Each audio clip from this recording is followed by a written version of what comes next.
All righty. How is everyone doing this afternoon?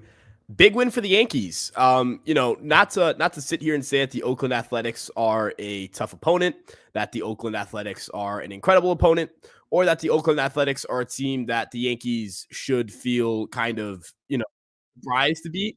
But, going out there and getting a win that you should get is important, right? I think a big part of what this team needed to do all season was get sweeps like these, right? Face bad teams and take advantage of it. And they certainly did so. So before we get into everything, before we start talking about that 11-3 win, we're going to be transitioning to more of a live stream based situation for our post games. We feel like we want to get you guys involved and hear what you guys have to say about the Yankees following every game, wins, losses, the ups, the downs. We want you guys to get involved. So make sure you guys comment and you guys let us know what you guys are thinking so that we can get you guys involved, answer some questions, and of course, talk about this game.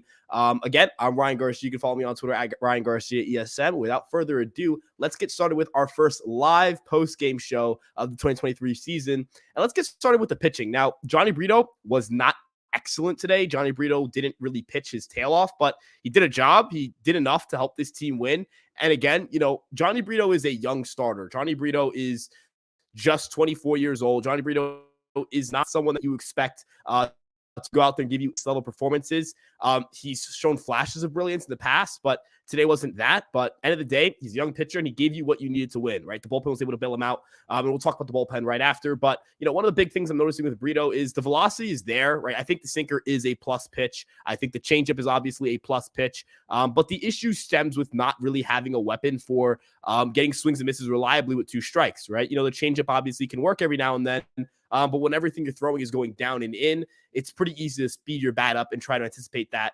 Getting a sweeper, some sort of like big breaking ball. I know he's developing a curveball, but I really don't think that's the pitch for him. I think he should move more towards a sweeping slider or something of the sort. The changeup already works as a pitch that's going to get whiffs against left-handed batters. And quite frankly, that's really the thing he's done well, right? The issue is with righties. That's who he's struggling with. And I believe a put-away pitch, like a good breaking slider would be excellent here. But I would love to hear what you guys thought about Brito's outing.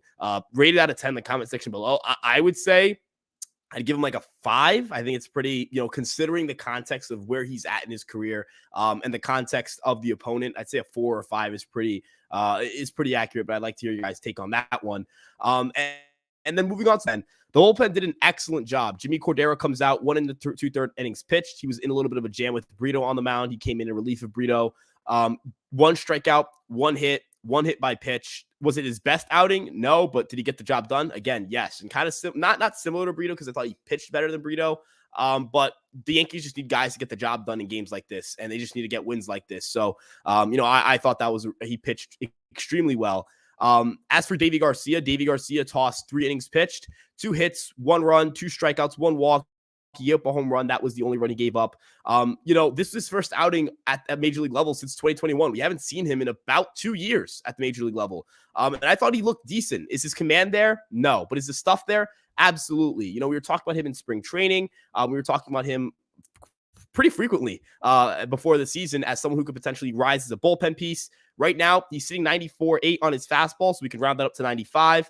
The changeup looks good. The sweeper is an interesting pitch. He's thrown a couple cutters. I think he can be a weapon for this team, but he'll have to work on his command and he'll have to improve his mechanics going forward.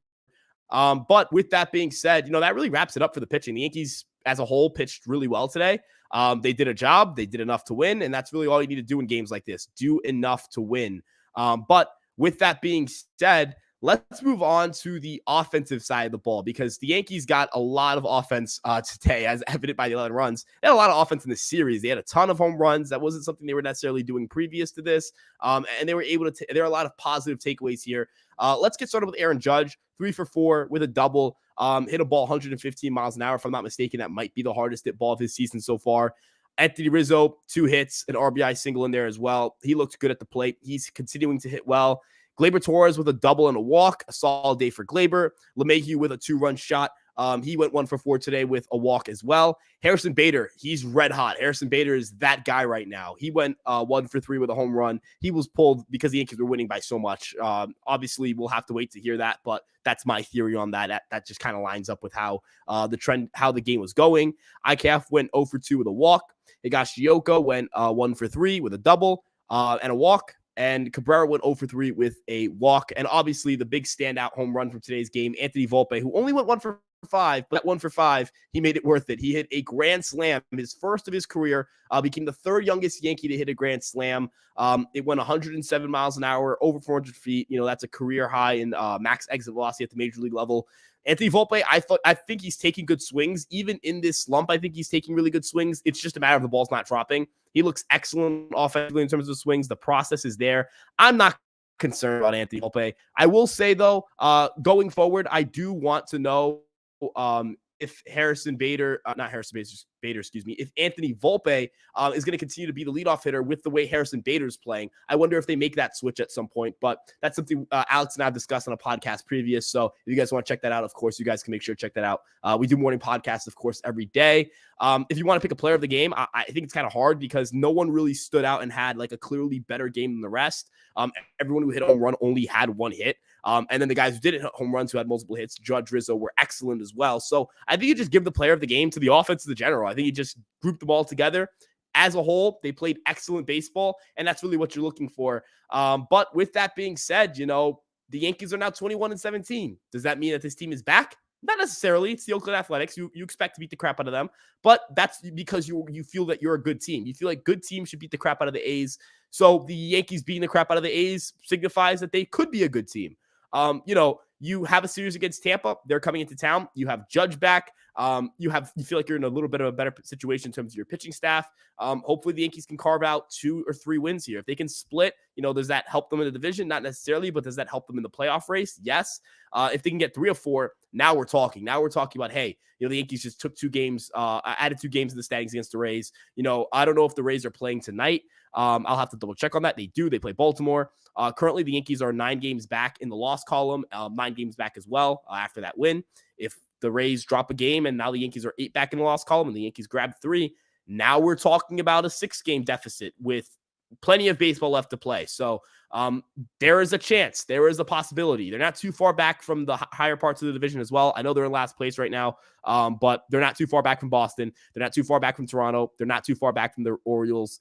There's a method, there's a way, there's a path for this team to start to get the ball rolling, but they have to build off of this win today. And I'd love to hear what you guys think in the comment section below. You guys have been great with support lately. We appreciate you guys tuning in, and we appreciate you guys checking out the live post-game show. We'll be doing these instead of the pre-recorded ones. These will obviously stay up as recorded episodes. And of course, you guys can make sure to check us out at Fireside Yankees on Twitter, Instagram, TikTok, Facebook, and of course, this YouTube page. We have a Spotify and an Apple podcast. So if you're listening to it through those methods, make sure to drop us a 5-star rating.